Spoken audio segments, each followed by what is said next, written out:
ചെറുതായിട്ട് കുറവുണ്ടെങ്കിൽ നമ്മൾ ഫ്രൈ ചെയ്ത് വെച്ച ആ എണ്ണയിൽ തന്നെ 1-2 ടേബിൾ സ്പൂൺ ചേർത്ത് കൊടുത്താൽ മതിയാകും.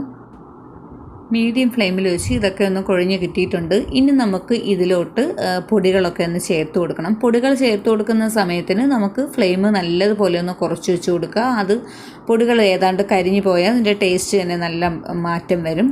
അപ്പോൾ ആദ്യം നമുക്ക് ഇതിലോട്ട് ചേർത്ത് കൊടുക്കാനുള്ളത് 1/2 ടേബിൾ സ്പൂൺ മുളക് പൊടി ചേർത്ത് കൊടുക്കാം. അതേ അളവിൽ തന്നെ 1/2 ടേബിൾ സ്പൂൺ മല്ലിപ്പൊടിയും ചേർത്ത് കൊടുക്കാം.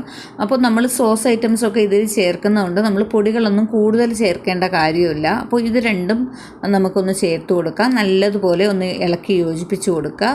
അതിൻ്റെ പച്ച ചുവയൊക്കെ ഒന്ന് മാറുന്ന രീതിയിൽ ഫ്ലെയിം ഒന്ന് കുറച്ചിട്ട് വേണം യോജിപ്പിച്ച് കൊടുക്കുക.